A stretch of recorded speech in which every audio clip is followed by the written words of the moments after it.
Hi friends, welcome to my YouTube channel. This is second part of lecture number 21 and today we are going to study parameter calculation for one phase half wave control rectifier with RL load. So these are the waveform that we get in my previous lecture. So on the basis of these waveform, we will calculate the various parameters for this rectifier circuit. First, average value of output voltage, that is V0. We know that V0 is equals to 1 upon T integration 0 to T V0 dt. Here time is 2 pi and what is the equation of voltage, that is equals to Vm sin omega t, and we get output voltage from alpha to beta only. That's why we need to integrate only from alpha to beta. There is no need to integrate over the entire period 0 to 2 pi. So on integrating this we get Vm upon 2 pi cos alpha minus cos beta. And what is average output current? It is simply equals to V naught average by R. So we get Vm upon 2 pi R cos alpha minus cos beta. If I ask you why we get I naught average is equals to V naught average by R, it is because average value of voltage across inductor is equals to 0. That's why we get I naught average is equals to V naught average by R.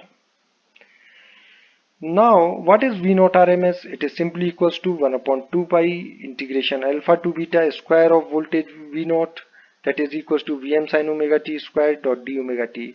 On integrating this, we get Vm by 2 under root of 1 upon pi beta minus alpha plus sin 2 alpha upon 2 minus sin 2 beta upon 2.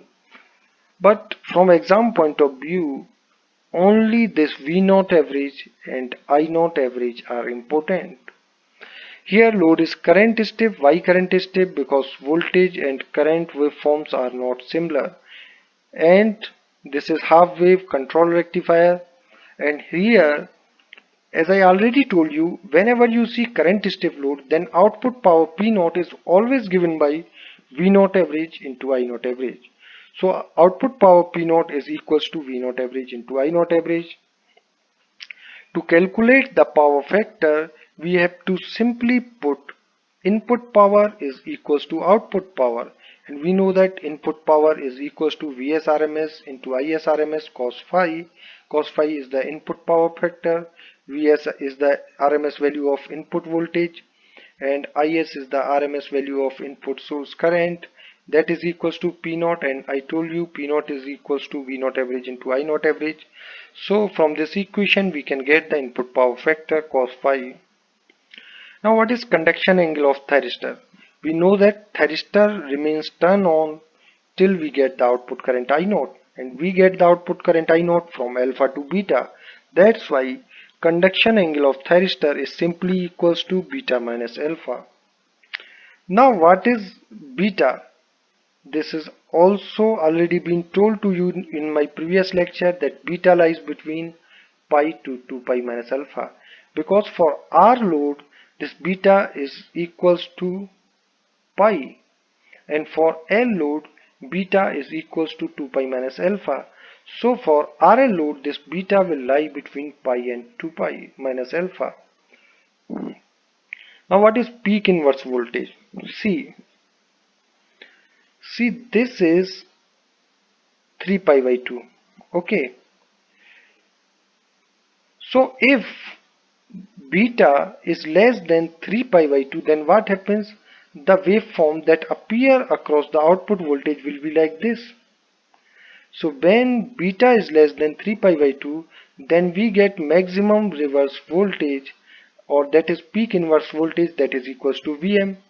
But if beta lies somewhere here, or we can say that beta lies between 3 pi by 2 and 2 pi minus alpha, in that case we will get the maximum reverse voltage that is less than Vm.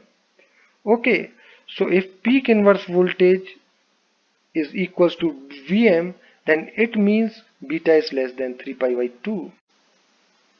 Now next is we have to calculate the circuit turn-off time. To calculate the circuit turn-off time, we have to find the angle for which thyristor is reverse bias.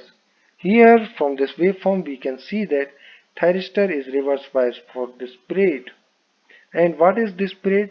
Suppose this is beta and this is, what is this point? 2 pi. Okay, so that's why circuit turn-off time is equals to 2 pi minus beta upon omega. Okay, because this angle omega tc is equals to 2 pi minus beta. So that's why circuit turn-off time is equals to 2 pi minus beta by omega, where 2 pi minus beta is the period for which thyristor is reverse bias. Okay, so that's all about this video. Here you can clearly see that in all the rectified circuit you will see the similar kind of derivations and similar kind of concept. So once you know the concepts, then there is no need to memorize all these formulas and all these waveforms.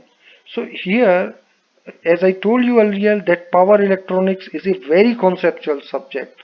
So you need to understand all the concepts.